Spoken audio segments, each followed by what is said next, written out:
Saudara-saudaraku, kita masih membahas terkait Kang Deddy Mulyadi, Gubernur Jawa Barat, yang berani melawan doktrin keturunan asing imigran Yaman. Keturunan imigran Yaman ini mengaku-ngaku sebagai keturunan Nabi Muhammad SAW. Tentu saja, kita membahas terkait keturunan imigran asing Yaman yang menyebut dirinya Habaib Ba'alwi tersebut. Kemudian sekarang ada Habib yang menyebut dirinya Sayyid dan Syarif Ba'alwi. Habib keturunan Yaman belakangan ada yang tak mau lagi memakai gelar Habib, tetapi memakai gelar Sayyid dan Syarif. Supaya mereka tetap dipercaya sebagai keturunan Nabi Muhammad SAW.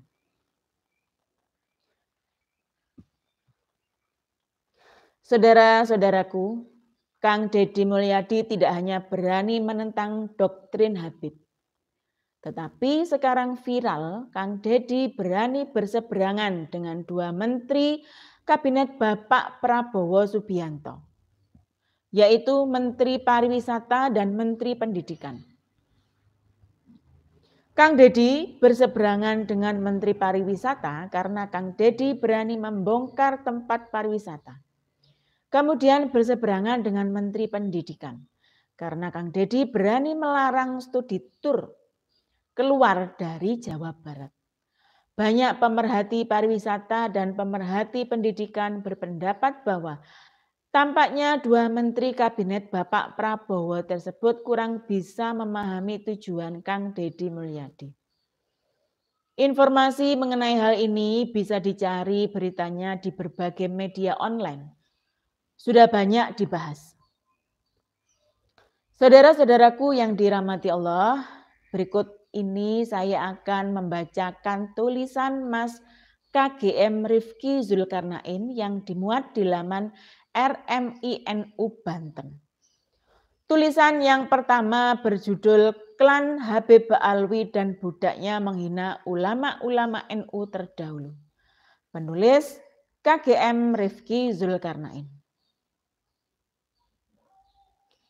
Saudara-saudaraku, saya akan membacakan berikut ini.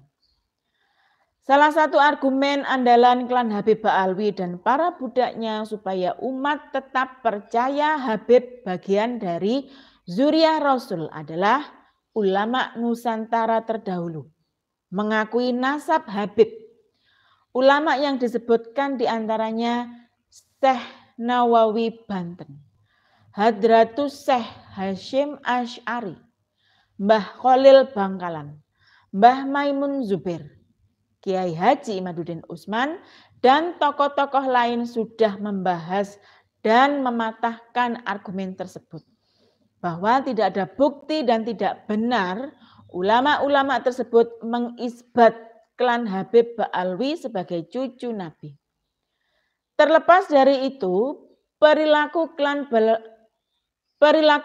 Habib Ba'alwi dan para budaknya menggunakan ulama-ulama Nusantara terdahulu sebagai tameng sembunyi-sembunyi, memuat tuduhan final bahwa kualitas jiwa ulama-ulama tersebut kerdil.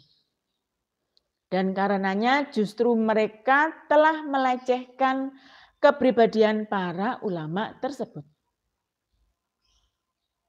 Bagaimana bisa?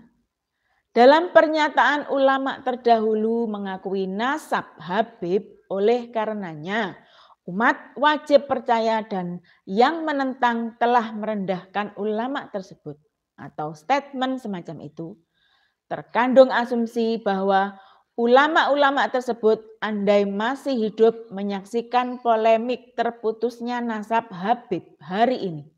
Kualitas kepribadian ulama yang disebutkan memproduksi sikap dan keputusan yang sudah pasti menolak secara keras tesis Kiai Imad yang menyatakan Habib bukan cucu Nabi. Bahkan mustahil cucu Nabi juga diamini kajian genetik genealogi atau DNA dan didukung kajian filologi. oleh klan Habib Ba'alwi dan budaknya.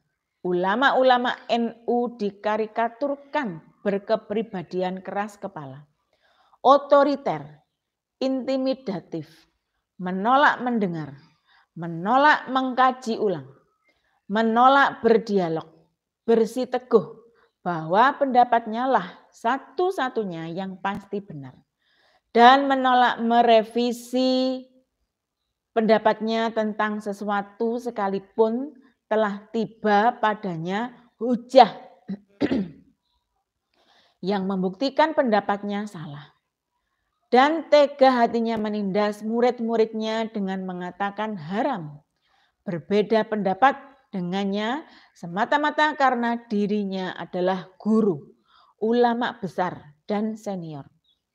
Serta pula oleh klan Habib Ba'alwi dan para budaknya. Umat diyakinkan dan dididik memandang bahwa beliau sosok-sosok yang berkepribadian, suka meremehkan orang lain, pemarah, mudah tersinggung, tukang ngamuk, sedikit-sedikit murka. Apabila ada orang yang menyelisihi pendapatnya atau pikirannya atau mengkoreksinya, di mana kepribadian seperti itu merupakan kepribadian manusia-manusia yang kerdil kualitas dan kapasitas jiwanya. Kualitas-kualitas rendah dan seburuk itu yang klan Habib Ba'alwi dan para budaknya sematkan secara sembunyi-sembunyi kepada ulama-ulama Nusantara tersebut dan mendoktrin umat bahwa benar ulama-ulama Nusantara berkepribadian serendah dan sekerdil itu. Mengambil titik puncak yang kita ketahui mengenai pencapaian kualitas ilmu dan kepribadian ulama-ulama yang disebutkan. Lalu kualitas itu kita bawa ke masa kini dalam polemik nasab dan kejahatan Habib. Masa iya ulama-ulama disebutkan itu akan menunjukkan sikap-sikap yang menggambarkan kualitas kepribadian rendah dan kerdil? Penulis sendiri melihatnya sebagai sesuatu yang tidak mungkin sebab jika demikian mustahil mereka mencapai makom spiritual yang ditibainya. Sedangkan faktanya mereka mencapai makom sedemikian tinggi. Artinya asumsi-asumsi klan Habib Ba'alwi dan para budaknya mengenai sikap yang akan diambil ulama-ulama tersebut salah total, terbantahkan oleh fakta itu. Mari kita ambil keadaan titik puncak pencapaian kualitas ilmu dan kepribadian ulama-ulama tersebut. Lalu kualitas itu kita simulasikan ke masa kini dalam konteks polemik Habib bukan cucu Nabi. Maka andai mereka masih hidup saat ini, mereka akan gembira mendapati hujah-hujah dan tesis Kiai Imad, kajian DNA Dr. Sugeng Sugiharti, dan kajian filologi Profesor Menachem Ali yang membuktikan Habib bukan cucu Nabi, melainkan cucu Yuya. Sangat sukar diterima dan dibayangkan ulama-ulama tersebut menolak, lantas kemudian mencibir, merendahkan, mencaci maki, sebagaimana perilaku yang ditunjukkan klan Habib Ba'alwi dan para budaknya.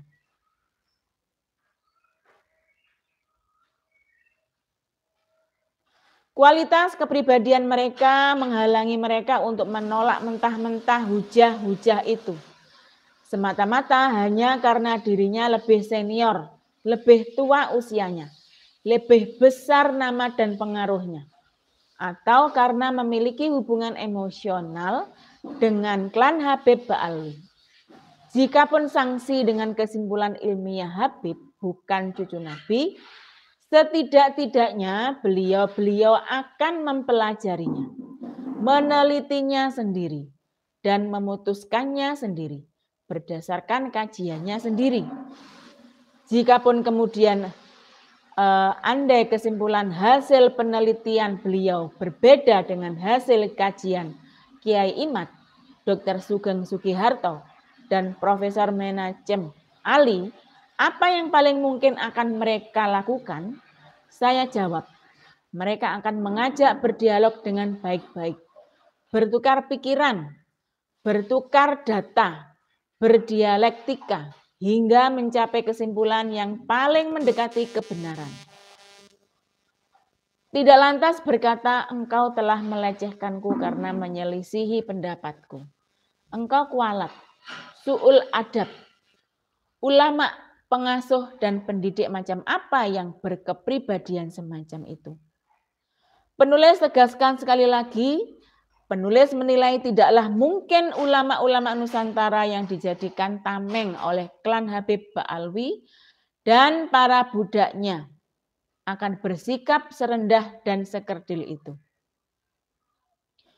Ulama kita, ulama Nusantara adalah ulama besar. Ulama-ulama tersebut diakui sebagai ulama besar karena ilmu dan kepribadiannya matang yang kemudian memanifestasi dalam laku pikiran. Keputusan sikap dan perilakunya. Lantas kita menyaksikannya dan mengenalinya sebagai tokoh-tokoh besar yang patut diteladani. Tokoh-tokoh besar sudah barang tentu berjiwa besar.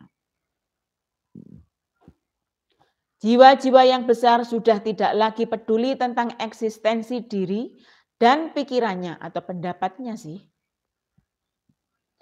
Ia tiba pada kesadaran bahwa tidak ada pikiran dan perasaan yang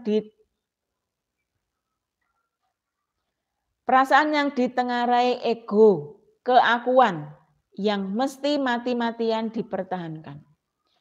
Pada pribadi-pribadi yang jiwanya besar, tidak ada apapun yang harus dipertahankan pada dirinya sendiri, kecuali tentang kebenaran itu sendiri. Yang ia tuju adalah kebenaran itu sendiri. Mencapai kebenaran itu sendiri, memperoleh kebenaran itu sendiri. Maka, jika ia terbukti salah dengan ringan hati, ia mengakui dan merevisinya, lalu mengadopsi apa yang benar atau lebih benar. Mbah-mbah kita itu ulama Nusantara adalah sosok-sosok dengan kepribadian besar, bermuasal dari jiwa-jiwa dan akal-akal raksasa yang ditenagai kemurnian-kemurnian etis akibat dari taharoh batin ihsan. Kesadaran selalu dihadapkan, ditatap menatap Allah Subhanahu wa taala dan Rasulullah Shallallahu alaihi wasallam pada level intensitas yang tinggi. Keadaan jiwa dan akal raksasa nan murni yang begitu juga terlihat jelas dari ulama-ulama besar yang populer kita kenali.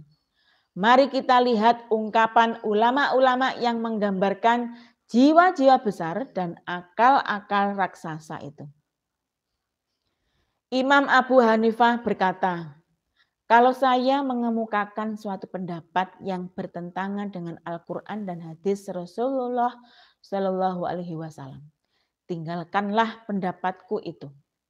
Al-Ikash Salih Al-Fulani ayat 50. Perhatikan, tinggalkanlah pendapatku. Imam Malik bin Anas berkata, saya hanyalah seorang manusia. Terkadang salah, terkadang benar. Oleh karena itu, telitilah pendapatku. Bila sesuai dengan Al-Quran dan As-Sunnah, ambillah. Dan bila tidak sesuai dengan Al-Quran dan As-Sunnah, tinggalkanlah. Usul Ahkam Ibnu Abdul Bar. Al-Kasalih Al-Fulani, halaman 72. Perhatikan, telitilah pendapatku. Tinggalkanlah. Imam Malik bin Anas berkata, tak seorang pun setelah Nabi Shallallahu alaihi wasallam kecuali dapat diambil dan ditinggalkan perkataannya kecuali hanya Nabi Shallallahu Alaihi Wasallam. Irsyadus Salik Ibnu Abidil Hadi, Al-Jami Ibnu Abdul Bar, Usulul Ahkam Ibnu Hazm. Perhatikan, tak seorang pun itu juga termasuk dirinya dapat diambil dan ditinggalkan perkataannya kecuali hanya Nabi Shallallahu Alaihi Wasallam. Kiai Haji Imaduddin Utsman Al-Bantani mengutip ucapan Ibnu Abbas yang diriwayatkan oleh Imam Al-Ghazali dalam kitab Ihya Ulum Al-Din. Tidak seorang pun kecuali ilmunya dapat diterima atau ditolak kecuali Rasulullah Shallallahu Alaihi Wasallam. Ihya Ulum Al-Din, Maktabah Samilah.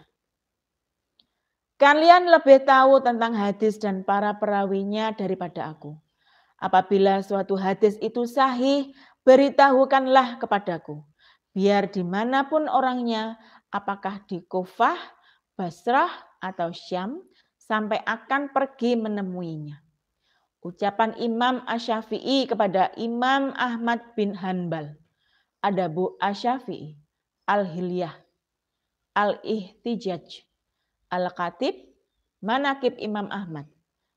Perhatikan, kalian lebih tahu daripada aku.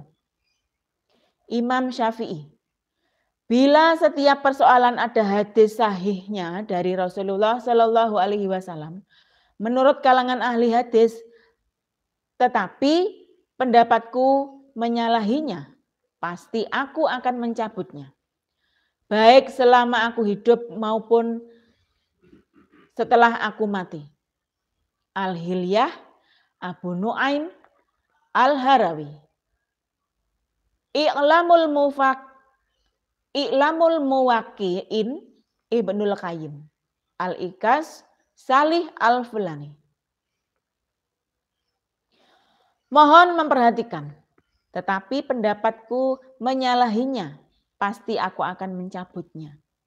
Baik selama aku hidup maupun setelah aku mati. Penulis ulangi untuk memberi tekanan. Pasti akan aku mencabutnya. Baik selama aku hidup maupun setelah mati. Itu Imam Syafi'i loh yang bilang. Salah satu imam mazhab yang Anda atau kita ikuti. Imam Syafi'i. Bila kalian mengetahui aku mengatakan suatu pendapat yang ternyata menyalahi hadis Nabi Shallallahu Alaihi Wasallam yang sahih, ketahuilah bahwa itu berarti pendapatku tidak berguna. Adabu Asy-Syafi'i, Ibn Abi Hatim, Al-Amali, Abul Qasim Asy-Syamarqandi, Al-Hilyah, Abu Nuaim. Perhatikan, pendapatku tidak berguna. Imam Ahmad bin Hanbal. Janganlah engkau taklid kepadaku atau kepada Malik, Asy-Syafi'i, Al-Auza'i, dan As-Sauri. Tetapi ambillah dari sumber mereka mengambil. Al-Fulani, Ima'ul Muwaqqi'in, Ibnul Qayyim. Perhatikan. Jangan engkau taklid kepadaku atau kepada Umar bin Khattab berkhutbah di hadapan rakyatnya. Wahai manusia, siapa yang melihat kebengkokan pada diriku, hendaklah ia meluruskannya. Seorang lelaki kemudian berkata, demi Allah, seandainya kami melihat kebengkokan pada dirimu, kami akan meluruskannya dengan pedang. Mendengar jawaban itu, Umar berkata, segala puji bagi Allah yang telah menjadikan pada umat ini orang yang mau meluruskan kebengkokan Umar dengan pedangnya. Umar pernah berkata, orang yang paling kucintai adalah dia yang mau menunjukkan kesalahan-kesalahanku. Dalam kesempatan lain, Umar juga pernah mengatakan, aku khawatir jika aku melakukan suatu kesalahan, Lantas tidak ada seorang pun dari kalian yang mengingatkanku, disebabkan rasa segannya padaku. Rasulullah Shallallahu Alaihi Wasallam suatu ketika memberi saran kepada petani kurma yang kemudian hari terbukti menyebabkan gagal panen. Rasulullah Shallallahu Alaihi Wasallam berkata, "Sungguh aku hanya mengira-ngira. Karena itu tak usah kau ambil perkiraanku. Tetapi bila aku berbicara sedikit saja yang berkaitan dengan Allah, ambil dan pegangilah." Dari peristiwa itu muncullah hadis populer antum a'lamu bi umuri amri dunyakum. Sedikit saya insert ungkapan Buddha Gautama sebagai pengayaan. Jangan percaya hal apapun hanya karena kamu telah mendengarnya. Jangan percaya hal apapun hanya karena hal itu telah dibicarakan dan digunjingkan oleh banyak orang.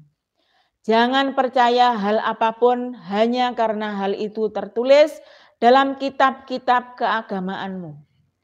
Jangan percaya hal apapun hanya karena hal itu dikatakan berdasarkan otoritas guru-guru dan sesepuh-sesepuhmu.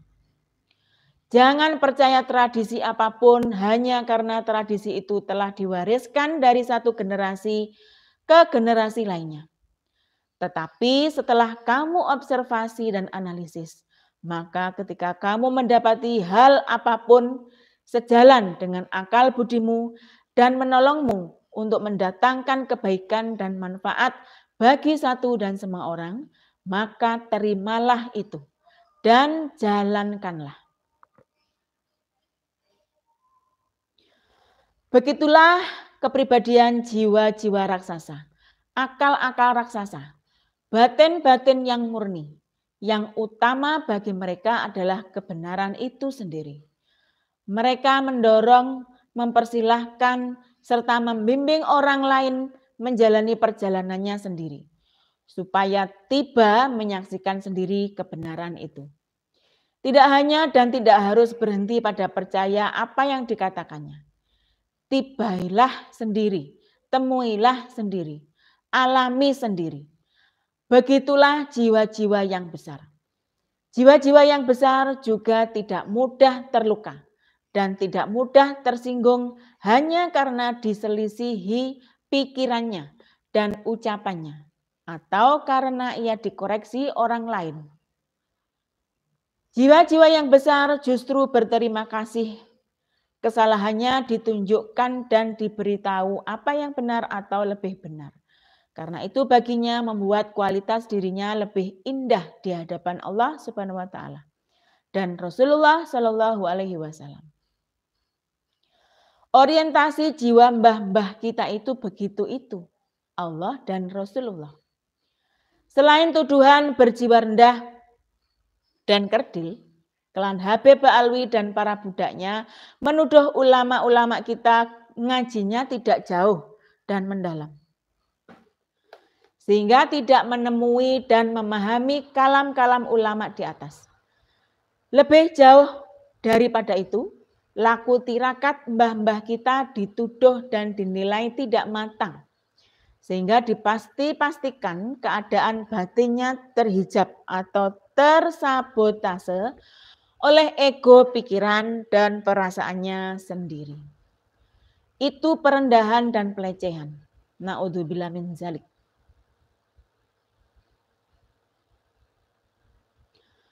Kalau penulis, mungkin juga Kiai Imad dan kawan-kawan, serta kita semua, memandang mbah-mbah kita itu sosok-sosok yang berjiwa besar, berakal raksasa, gagah mentalitasnya, yang bersamaan dengan itu memandang manusia dengan pandangan kasih sayang dan kepengayoman, tegak berdiri pada keadilan dan kebenaran. Jadi nggak mungkin bersikap serendah dan sehina sebagaimana disematkan secara sembunyi-sembunyi oleh klan Habib Ba'alwi dan para budaknya. Makanya kami tak gentar dan santai-santai saja divis-a-viskan dengan ulama-ulama NU terdahulu. Wong mbah-mbahku dewe pasti sayang dan cinta kepadaku. Ndak mungkin jahat. Mentok-mentok aku diomongi. Oh dasar putuku beling. Sambil mereka terkekeh-kekeh gembira. Tak seperti orang-orang TAI, Tarim Institute itu yang dipenuhi kekejaman psikologis. Santri NU memiliki kemesraan yang indah dengan para leluhurnya. Penulis dan kami atau kita bukan lagi husnuzon, tapi yakin pasti berdasar algoritma kepribadian yang bisa kita baca dari sejarahnya. Mbah-mbah kita itu rileks-rileks saja melihat kita hari ini yang memberi keterangan Habib bukan cucu Nabi, melainkan cucu Yuya, dukun Fir'aun, dan berjibaku mengkonter ajaran dan perlakuan sesat sekte klan Habib Ba'alwi, TAI, Tarim Institute. Mereka senyum-senyum memandangi kita dengan tatapan kasih sayang, menatap bangga, menepui punggung kita. Apik cung, aku ngedidik ketok hasilnya. Santri-santri NU ya kudu ngono, kudu pinter lan wani.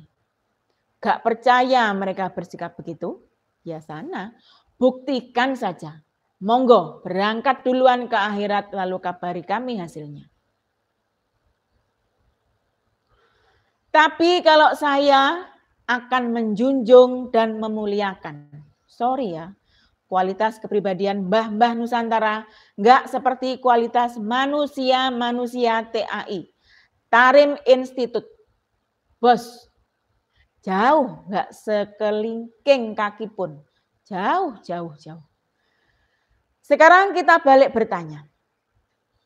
Kalau hari ini Mbah Nawawi Banten, Mbah Hasyim Asy'ari, Mbah Wahab, Mbah Maimun Zubair, Mbah Abdul Karim Banten, Geger Cilegon, dan mbah-mbah kita lainnya menyaksikan fakta-fakta kelakuan klan Habib Ba'alwi secara lengkap dan mendalam mengenai pengubahan makam-makam leluhur Nusantara, pengubahan sejarah Nusantara, penyebaran doktrin-doktrin sesat dan cerita kurofat yang melecehkan Kanjeng Nabi, propaganda Jawa Bintu Tarim, Indonesia milik Aulia Tarim, serta berbagai upaya penjajahan lainnya dan penindasan pada pribumi Nusantara. Mari sama-sama bertanya, bagaimana pikiran dan perasaan mereka? Apa yang akan mereka lakukan kepada klan Habib Ba'alwi dan budak-budaknya? Atau apa yang akan mereka fatwakan kepada kita hari ini? Mari dapatkan jawabannya. Kalau kita perlu tirakat untuk memperoleh jawabannya, ya tirakat. Kalau perlu mate aji. Kalau perlu mutih ya mutih. Kalau perlu poso pati geni, ya jalani saja. Santri NU kan begitu. Kita kan bukan santri TAI, Tarim Institute. Saudara-saudaraku, tulisan berikutnya berjudul Tragedi Nasab Ba'alwi. Diciptakan di Hadramaut, berakhir di Nusantara 2022. Gerakan anti pengakuan nasab palsu klan Ba'alwi yang dilakukan kesatria-kesatria Nusantara 20 tahun ini betul-betul menarik perhatian semua lapisan masyarakat, baik di dalam negeri maupun mancanegara. Di Nusantara, ia menyentuh lorong-lorong kota dan berjalan jauh ke pelosok-pelosok desa. Dari mulai pengacara sampai bromocora, dari mulai menteri sampai para santri, dari mulai kiai sampai para priayi, dari mulai wanita-wanita sosialita sampai emak-emak solehah. Semua mengikuti viralitas tesis bahwa ternyata Kabib Ba'alwi itu bukan keturunan Nabi Muhammad Shallallahu Alaihi Wasallam. Semakin hari semakin banyak masyarakat yang sadar bahwa Habib Kabib imigran Yaman itu bukan keturunan Nabi. Sebagian mereka mengekspresikan kesadaran itu dengan bergabung dengan perkumpulan PWILS dan semacamnya. Sebagiannya lagi ikut berjuang dengan membuka channel-channel YouTube dan TikTok dan menyebarkan berita bahagia terbongkarnya kepalsuan nasab Kabib itu ke hadapan masyarakat luas. Sebagiannya lagi dengan membuat akun Facebook dan Twitter. Sebagian lagi ada yang berjuang dengan men-share konten-konten kepalsuan Habib atau nasab Ba'alwi di grup-grup WA atau WhatsApp. Para akademisi berjuang dengan membuat jurnal-jurnal ilmiah. Para mahasiswa mengangkat kepalsuan nasab ke tugas akhir kuliah mereka. Sebagiannya membuat skripsi, sebagiannya lagi membuat tesis. Para kiai-kiai pondok pesantren satu persatu menyadari bahwa Ba'alwi bukan keturunan Nabi Muhammad Shallallahu Alaihi Wasallam. Sebagian mereka meneliti, sebagian lagi beristikharah memohon petunjuk ilahi. Lalu waridat-waridat ilahiyah turun dalam bentuk keyakinan yang kokoh yang tidak bisa digoyahkan lagi. Kini masyarakat Indonesia berjalan pasti menuju pencerahan spiritual, keislaman yang hakiki. Ajaran Islam yang suci yang selama ini diselimuti kepalsuan pengakuan sebagai keturunan Nabi kini telah tersibak. Cahaya robbani yang berkemilau indah memancar ke relung-relung sanubari. Lalu tersebar menyinari nurani. Kemudian masuk menembus rongga-rongga jiwa.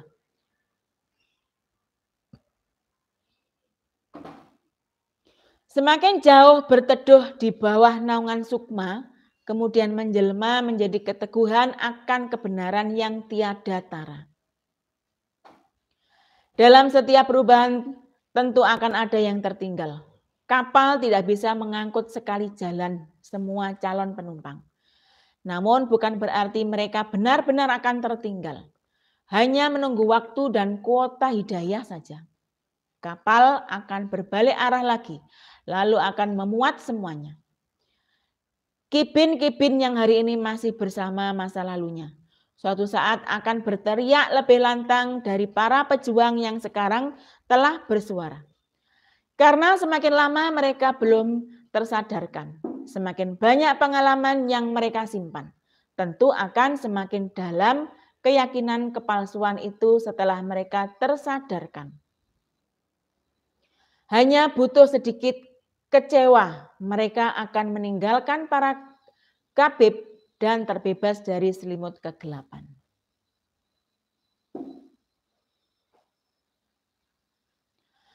Kabib-kabib tentu kini akan berusaha mengubah perilaku agar segala tuduhan yang selama ini dialamatkan akan jejak digital masa lalu tidak begitu saja bisa menjadi dakwaan fardu. Lidah mereka tidak akan lagi tajam kepada kiai-kiai NU. Tidak akan lagi mencaci maki para pejabat. Tidak akan lagi menyombongkan nasab mereka. Klaim-klaim sejarah yang penting buat eksistensi mereka mungkin akan dimoratorium terlebih dahulu. Walau mereka tahu masih ada kibin yang sekulit bawang husnuzon kepada nasab mereka. Tetapi mereka juga tahu kebanyakan masyarakat sudah tidak percaya lagi mereka keturunan Nabi. Mereka akan berupaya minimal suara-suara itu tidak lantang lagi. Sehingga para kibin yang kepercayaannya setebal kulit bawang itu tidak terpengaruh dan menjauhi mereka.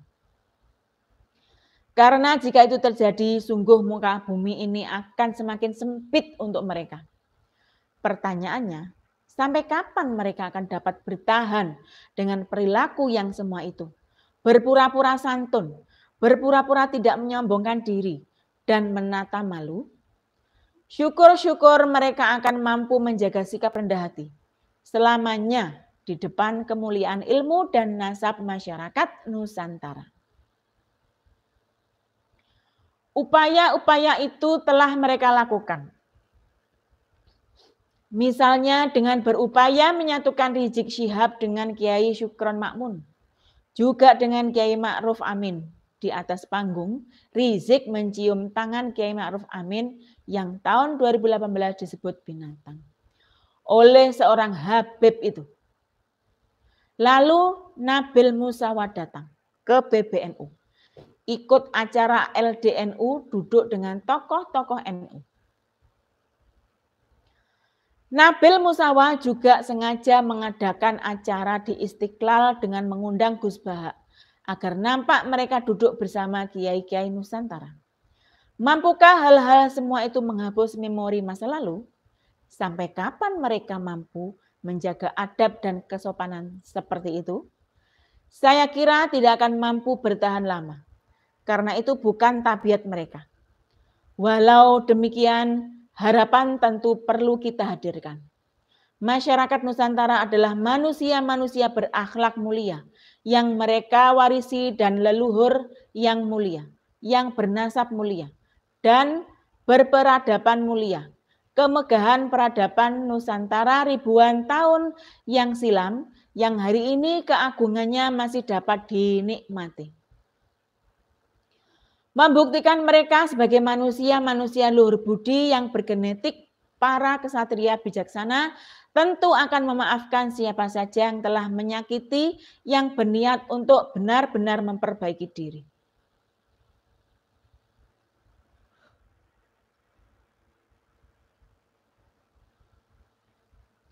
Tetapi ketika tabiat lama para kabib itu hadir kembali, maka akan merata rayalah tanpa tersisa keyakinan di semesta Nusantara bahwa mereka bukan keturunan Nabi Muhammad Shallallahu Alaihi Wasallam. Dan ketika itu terjadi, keluhuran budi Nusantara mungkin tidak akan digunakan lagi. Demikianlah yang bisa saya sampaikan. Video ini dibuat untuk edukasi dan rekreasi. Semoga ada manfaat dan menghibur juga menginspirasi. Amin amin ya robbal alamin. Mohon maaf jika ada kekhilafan. Semoga bermanfaat. Wassalamualaikum warahmatullahi wabarakatuh. Merdeka!